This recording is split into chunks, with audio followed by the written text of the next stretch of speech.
सुप्रभात मेरे प्रिय विद्यार्थियों। आज हम आपके पाठ 7 चंद्रशेखर वेंकट रमन अध्याय के अभ्यास प्रश्नों को हल करेंगे। तो आप सभी अपनी अपनी किताब खोलकर बैठ जाएं और अपने साथ में एक पेंसिल भी रखें, क्योंकि जैसे जैसे मैं समझाते जा रही हूँ आपको अपनी किताब में वो टिक लगाना है और लिखते भी जाना है। ठीक है, तो अभ्यास प्रश्न में सबसे पहले आता है आप लोगों का बहुविकल्पीय प्रश्न। तो मैं यहाँ पे पढ़ रही हूँ और आप लोगों को बताते जा रही हूँ। ठीक है, तो बहुविकल्पीय प्रश्न MCQs कहते हैं जिसे हम इंग्लिश में। इसमें क्या करते हैं, हम सही विकल्प चुनकर लिखते हैं, है ना।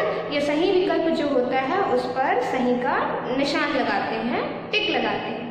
ठीक है, तो सबसे पहला प्रश्न यहाँ पर आप लोगों को दिया गया है कि सर वेंकट रमन को किस वर्ष नोबेल पुरस्कार मिला। सर वेंकट रमन को किस वर्ष नोबेल पुरस्कार मिला। तो जब मैंने आप लोगों का अध्याय पढ़ाना शुरू किया था उसी समय मैंने आप लोगों को समझा दिया था कि उन्हें सन 1930 में नोबेल पुरस्कार मिला। यहाँ पर 4 ऑप्शन आप लोगों को दिया गया है।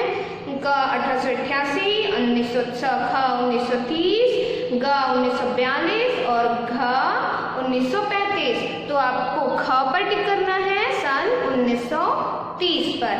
ठीक है, दूसरा प्रश्न यहाँ पर हमारा आता है कि सर वेंकट रमन किस विषय से जुड़े थे।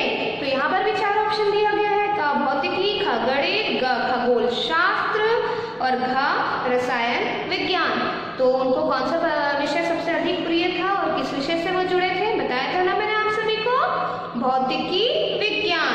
तो क पर आप टिक लगाइएगा, भौतिकी विज्ञान। विज्ञान तो खैर नहीं लिखा हुआ है यहाँ पर, लेकिन आपकी किताब में यहाँ पर केवल भौतिकी लिखा हुआ है, तो आप भौतिकी पर टिक लगाइए।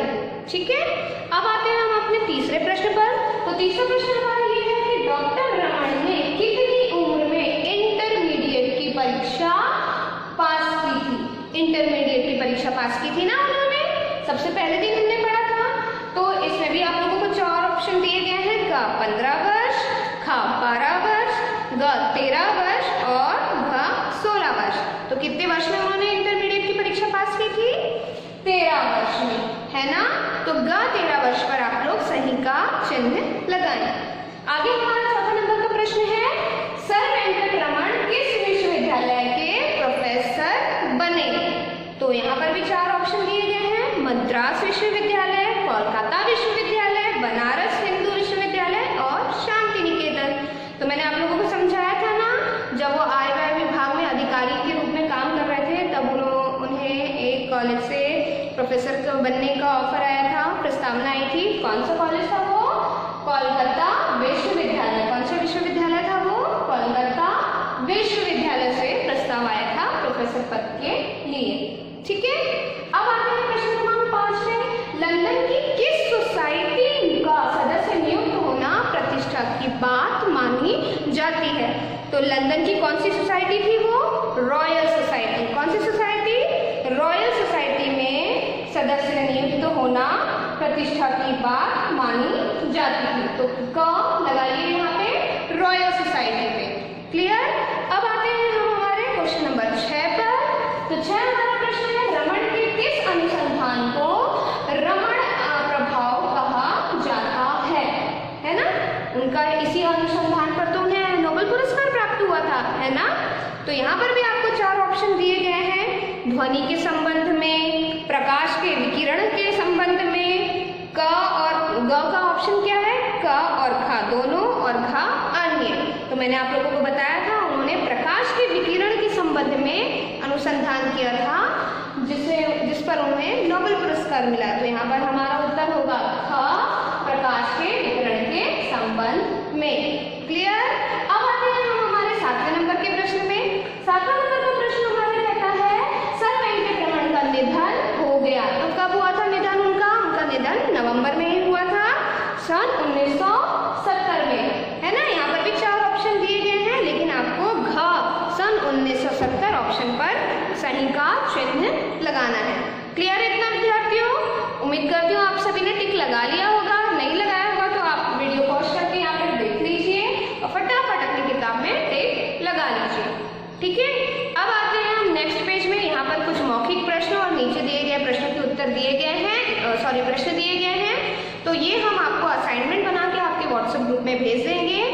आप पहले अपनी कॉपी में शब्दार्थ लिखिएगा और उसके बाद ये प्रश्न उत्तर भी साफ स्वच्छ सुंदर राइटिंग में लिखिएगा। ठीक है, अब आगे आते हैं हम रिक्त स्थान भरो पे। ठीक है, तो रिक्त स्थान भरो पे आते हैं बच्चों।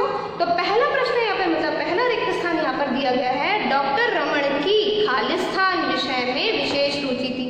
किस विषय में रुचि थी उनकी? भौतिक विज्ञान विषय में। किस विषय में रुचि थी? भौतिक विज्ञान विषय में। अब आते हैं हमारे दूसरे खालिस्तान पर।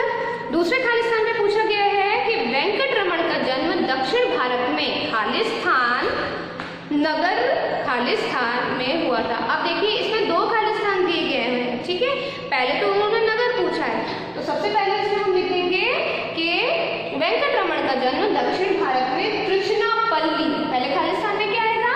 त्रिचनापल्ली में नगर में 7 नवंबर सन 1888 में हुआ था। ठीक है, क्लियर है इतना? अब आते हैं तीसरे नंबर के खालिस्तान में। उनके पिता का नाम खालिस्तान था, तो उनके पिता का नाम चंद्रशेखर अय्यर था। ठीक है, अब आते हैं चौथे नंबर के खालिस्तान पे। डॉक्टर रमण कोलकाता में किस पद पर नियुक्त हुए थे? आपको बताया था ना कि जब उच्च शिक्षा की व्यवस्था नहीं हो पाई तो उन्होंने सरकारी विभाग में आए हुए सरकारी विभाग में कार्य करना प्रारंभ किया। किस पद पर?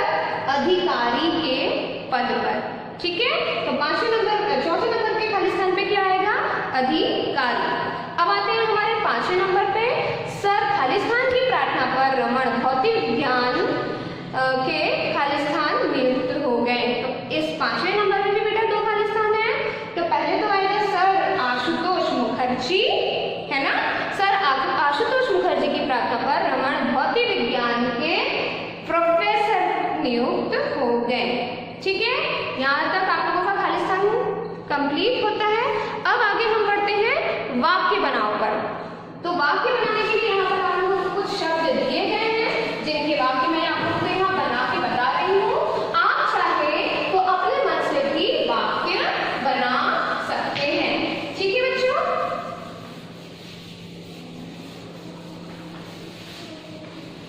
बेटा ये वाक्य भी आपको किताब में बनाने हैं और ये हम आपको असाइनमेंट बना के देंगे। ठीक है, तो यहाँ पर आता है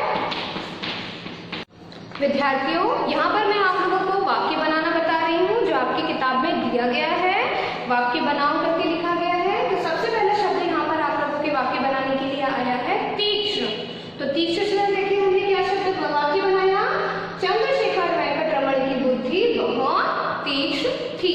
ठीक है, अब हमारा दूसरा शब्द क्या है यहाँ पे? वाद्य। आपको वाद्य का मतलब बताया था ना, म्यूजिकल इंस्ट्रूमेंट। वाद्य मतलब कि म्यूजिकल इंस्ट्रूमेंट। तो इससे हम वाक्य बनाते हैं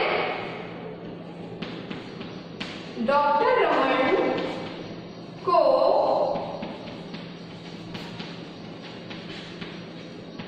भारतीय वाद्यों का बहुत गहरा ज्ञान था। ठीक है, अब हमारा तीसरा शब्द यहाँ पर आता है। तीसरा शब्द है हमारा यहाँ पे स्नेह पात्र। बेटा जरूरी नहीं है कि ये वाक्य जो मैंने आपको बनाया है यही आपको लिखना है, आप अपने मन से भी वाक्य बनाकर लिख सकते हैं। ठीक है, तो पहला तीसरा शब्द हमारा आता है स्नेह पात्र। तो इस पर हम वाक्य बनाते हैं अपने ज्ञान और व्यवहार, अपने ज्ञान और व्यवहार के कारण चंद्रशेखर रमण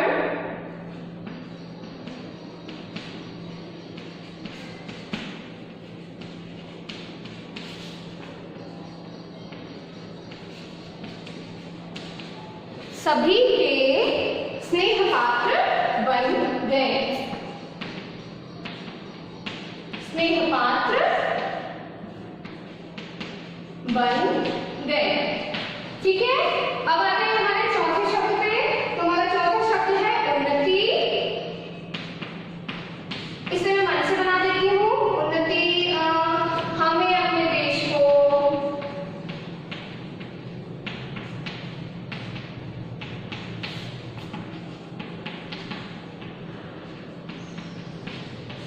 उन्नति के मार्ग पर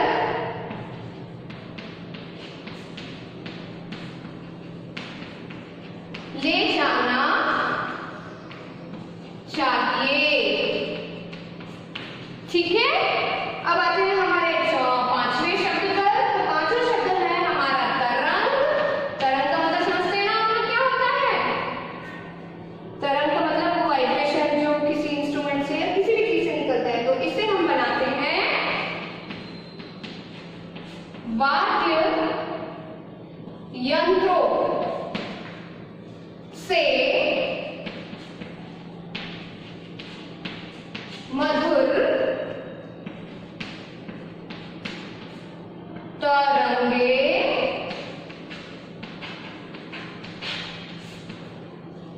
निकलती है। ठीक है बच्चों, तो यहाँ पर आप लोगों का वाक्य बनाव भी समाप्त होता है। यहाँ पर 5 शब्द दिए थे जिनके मैंने आप लोगों को वाक्य बनवाए हैं। पहला तीक्ष, दूसरा वाद्य, तीसरा स्नेह पात्र, चौथा उन्नति और 5वां तरंग। जरूरी नहीं कि जो ये मैंने शब्द में वाक्य बनाए हैं वही सेम टू सेम आपको बनाने हैं। आप अपने मन से भी वाक्य बना सकते हैं।